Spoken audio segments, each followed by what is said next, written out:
Hello and welcome back to another episode of Modelers with Their Models. I'm Kobe and this is... I'm BJ. Welcome. Thank you, thank you. Thanks for coming in. What have you got here? Okay, so I thought I'd bring in my latest model. So some people who have been watching the lives and such have seen it before. But for those who haven't, this is a Maschinen Krieger kit in 1/20th scale. So this is the Raccoon. And it's one of the classical sort of shapes. It's like the egg-shaped suit. Yep. And that's some of the more recognizable shapes, I guess. Yeah. So there's a couple of different types of Maschinen Krieger kits. Am I right? Yes. So when you say it's a classic, Yeah. is it like the original that the artist chose to do at the very beginning of his career, or...? No, it's just one of those ones that have fallen into the most recognizable shapes, I guess. Right, It wasn't the first ones. But yeah, it's because Maschinen Krieger was developed out of a lot of kit bashing, and there's a lot of components which they used to leave on the kits, and they were quite recognizable. Yep. So, for instance, sometimes the guns were actually like it was a camera, Right, and the barrel was the lens, and this was probably an egg-shaped toy that it started off with, like and a Kinder Surprise or something. Well, that's right. And then the back of the engine part of it is actually a part from a 12-scale motorcycle. So Right, okay. There's bits and pieces of everything. And that's most of the Maschinen Krieger kits, is all scratch building. You can recognize a lot of parts that are transferable from other kits that he's used to make. That's right. This type that's of right. model. And that's what sort of I like about this genre too, because there's no fixed storyline and there's no fixed design. And he actually still encourages people to make their own versions out of bits and pieces. Right, right. So which version have you chosen to replicate here? Okay, so this started off as a Raccoon kit. So the Raccoon has got the extra large sensor on the shoulder, but it also came with extra bits in the kit. Right. So the extra bits, because there's quite a few different versions of this egg shape, so some of the different arms were included. Yep. Now the Raccoon is normally meant to have two hand manipulators. Yep. But I took one of the classical gun arms and I put that in place. Yep. And I modified the barrel to be longer. Right, So okay. I've called this version a tanuki, which in Japanese is a raccoon dog. A raccoon dog. So this was a raccoon, but now this is a raccoon dog. So it's like a variation of the name and a version. Right. So I've added in like an extra long antenna. Yep. So the idea is this is like a long range reconnaissance with weaponry. So you've chosen to scratch build on top of somebody who scratch builds themselves. That's right. So you've made it your own. That's right. And I've added other things, like I've changed the lines to the legs and also added a few hose joints. So that's more of an upgrade than more of a artistic choice. Yeah, I guess so. Yeah. It's like adding a bit more complexity to it. Because one of the interesting things is how little protection there is on some of this stuff. Yeah, right. It doesn't really make sense to have hoses just floating around everywhere, right? Yeah. But it's part of the aesthetic, so I've added some more bits just hanging off it. Yeah, right. Yeah. Very cool. Yeah. And you said it's 1/20th scale, so you have do most of them come with a figure in So the kits? they do. They come with a head, Yep. but this one is a head from another sculpt. Right. So it was also designed for Maschinen Krieger. It was a science fiction type head, so I wanted a female head that had like more gentle features. Right. And I like that aesthetic too, because you've got this really beefy suit and then you've got this delicate head that's poking through. Yeah. Nice juxtaposition to the story it's trying to tell. Yeah, that's right. Yeah. That's Yeah. right. That's right. Lovely.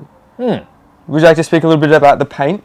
Yeah, can do, for sure. Yeah. So I've gone for a World War II German SS sort of camouflage. Right. Now, Germany, they really explored camouflage in World War II, and they did more and more of it throughout the war. And it was the Waffen SS that tended to get all the different designs. Right. So this is one of the oak leaf patterns. Oak leaf pattern. Right. Yeah. So very familiar to a lot of World War II historians, this pattern. Yes, that's right. Yeah. And that's why this particular genre sort of is popular amongst armor modelers too, because you can quite easily replicate that look, because there is a German element in the aesthetic as well. Right. But this wasn't a scheme that was given to you as an option in the kit, right? No. So this is something I just decided to do because I haven't seen anything in this scheme before. Right. And I thought it looked interesting. Very cool. Yeah, so something a bit different. Adds an extra layer to, your own take on it. With all the scratch building, you've chosen to put it back in another era. Yes. And whatnot. Yes. Yeah, that's right. Very cool. Yeah, so with that, so all the camouflaging is all brush painted. So I've used like a 000 brush. Yep. Started off with the main tones, like the greens and the browns. Yep. And then added the darker outlining. Oh, okay, I see. And then started doing the circles. Ah, right. Yeah, I see. And by doing it by hand, like you guarantee that everything is going to be a different size. It adds more to the uniqueness and the randomness of the scheme. The whole scheme, yeah. Yeah, that's right. And what paint did you use to So this is a water-based acrylics, like a Vallejo. So it was a mix of different brands, at Scale 75 and Joe Sonia's and that sort of stuff. But they all work very similar. Yeah. And I like those because I'm in an apartment. I can't really stand the smell anymore of solvents and enamels. And I quite like using the wet palettes to make them work now. So a wet palette helps to blend colours and make all the glazes and such. Yeah, so that would be like a go-to tool for you, painting a wet palette. Yes. Having that in your arsenal is very... Yeah. It's always on the bench. Yep. And it just means, when you're starting new work, you just change all the stuff inside, which would be a bit of kitchen towel and some baking paper.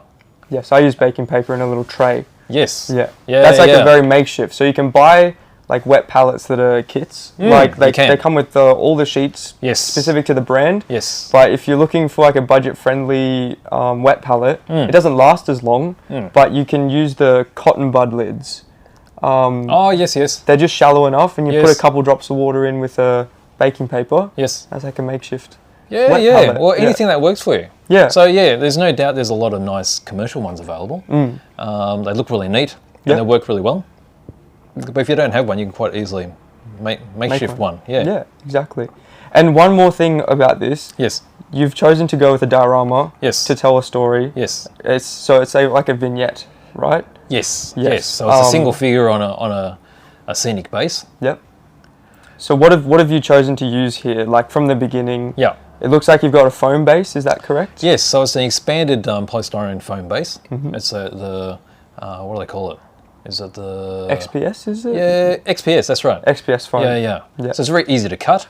I've actually cut most of that basic shape with a hot wire cutter that I made myself. Yes. That's how I got all the rough basic cut, and then I've textured it with some mud type. You can get the Vallejo mud effects. Like a paste. Yes. You can get the Green Stuff World one now. Yes, that's right. There's a lot of different brands. Tamiya has their own too. Yes. Yeah. And I've also complemented that with some wooden kitty litter. Oh, wow, okay. Yeah. As the rocks, right? Yeah. It's a little bit of rocks, and I've used some grouting. Yep. Like Tyler's grout. That's right. Yeah. And that's how you get that sort of rough texture there. Very, very hard. Dries really hard as well, doesn't it? It does. And then it's been supplemented with all the grass tufts and a bit of the vegetation there. Yes. Yeah. So is that used with a static applicator, or are they certain pieces you've cut out of like a set kit for grasses? Yeah, so there's a variety of different materials there. So the long grass itself came out of grass mat. So it was a really long grass mat. I think it was Hecky. Okay. And it's on a paper base, and I just cut out little circles and just glued them in various spots. Yeah. And I do that because I want to get it like a really random effect. So Very they're not natural. always going the same direction. Yeah. And then the infill is just by cutting more flock and putting it inside. Now with the colour itself, I specifically chose like slightly different greens because when you...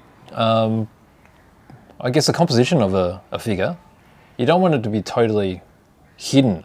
Right. So, it's a camouflage which is meant to be hard to see, but you can imagine one camouflage won't work perfectly on every surface. Yes. So that's a generic camouflage, and I'm showing her walking on, it's a green type of Maybe it's surface. Coming into autumn. Yeah, that's right. Everything's blossoming. Yeah. Spring. So if you imagine a whole scene like this, that camouflage would work. Yeah. But just here, it's to help give it foundation, like where it sort of belongs, but also give a bit of contrast at the same time.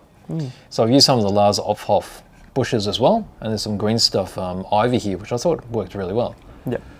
Just to give it a little bit more texture. Very nice. Yeah. Very nice. How long did this take you to build, by the way? I don't really know, because I generally work in the evenings. Right, or okay. I'll spend a little bit longer on weekends. Yeah. I don't know. I did it over a period of a couple of months. So I'm a pretty slow worker. Yeah. But, yeah, so that is my... Raccoon, or how you say Raccoon, Tanuki, which is a raccoon dog. Raccoon dog. Yeah, so that's my Maschinen Krieger vignette. Yeah, thank you very much. Yeah, no Cheers. worries. Well, that's BJ with his raccoon. Yes. Thank you for coming in, and hope you enjoyed. No worries. Thank you.